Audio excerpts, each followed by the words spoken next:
Gepleyer Azatlyk Radiosu. Siz habarlar gündeligimizi dinleýärsiňiz. Türkmenistanyň serket goşunlarynyň ýol başçysy Begenç Gündogdaýewiň harby derejesiniň peşeldilmegi geçen aýda Islam Döwleti atly toporyň söwüşçüleri bolmakda guman edilýän 4 adamyň saklanmagy bilen bagly diýip Azatlyk Radiosynyň çeşmeleri habar berýärler. Azatlyk Radiosu söwüşçü bolmakda guman edilýänleriň geçen aýyň aýagynda Türkmenistanyň döwlet serhedinden geçmäge synanşanlygy barada habar berdi. 15 awgustda Prezident Gurbanguly Berdimuhammedow general-mayor Begenç Gündogdaýewiň harby derejesini özibe borçlaryny kanagatly berja etmänligi hem öz gol astyndaky gulluklara gödökçüligini goşudanlygy sebäpli polkownik derejesine çenli peteldipdi. Prezidentiň bu permanyndan habarly çeşmeleriň Azatlyk Radiosyna aýtmagyna görä, bu karar Islam Döwleti toporynyň söwüşçüleri bolmakda guman edilýän 4 adamyň Ahal vilayatynyň Kaky etrafynda ele salynmagy bilen bagly bolupdyr. Azatlyk Radiosynyň çeşmesiniň Milli Howpsuzlyk Ministrliginiň birnäçe işgärine salgylanyp aýtmagyna görä, Gündogdaýew hut iýul aýynda ýüze çykan şol waka bilen baglylykda harby derejesinden mahrum edilipdir. Üstesine Prezident Berdimuhammedowyň öz harby ukybyny görkezip geçiren türgenleşikleriniň hem söwüşçü bolmakda guman edilýänleriň döwlet serhedini bozmagy bilen bagly wakanyň ýa-da gabat geçirilendigini çeşmämiz belledi. İyul ayının ortalaryny Ahal we Mar vilayatlarynyň territoriýasyny Islam Döwleti toporynyň söwüşçülerini tutsak etmek boýunça ýürütü operasiýa geçirildi. Serhet goşunlaryny ýolbaşçylyk edýän Gündogdaýewiň harby derejesini hut şonuň üçin peseltdiler. Milli Howpsuzlyk Komitetiniň işgärleriniň maňa aýtmaklaryna görä, Türkmenistanyň territoriýasyny Kaky etrawyny Islam Döwleti bilen bagly 4-5 adam geçipdir. Üçsünü saklapdyrlar, emma bir näçe adam geçipdir we ilatyň arasynda ýitip gidipdir. Olaryň iýizi ýitirilipdir. Onuň ählisi Türkmenistanyň raýatlary, olar Iran tarapyndan geçipdirler.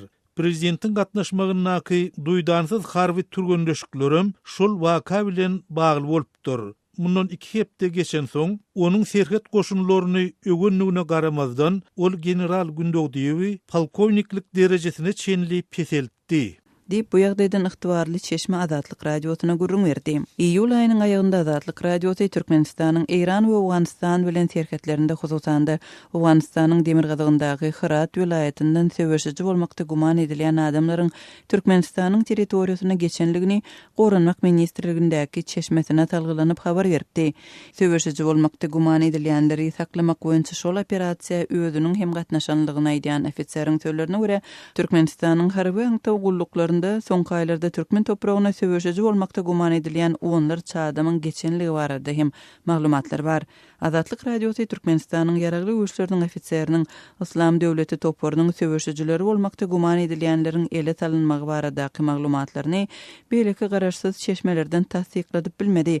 Emma ýene iksany çeşme agdalan regionyň goşmaça güýçleriň we harby tehnikanyň iýerilenligini tasdiklady. Azatlyk Radiosu Türkmenistanyň territoriýasynda Islam Döwleti stilindäki teraktlaryň ähtimallygy barada daşary ýurt tarapyndan aňtaw maglumatlaryň berilendigini Türkmenistanyň güýç edaralaryndäki çeşmelerine salgylanyp iýun aýynda habar berdi. Şeýlede çeşmeler Islam Döwleti topory bilen ara baglanşykda guman edilýän Türkmenistanyň 4 raýatynyň agdalan daşary ýurtdan çykarylanlygyny aýdypdy.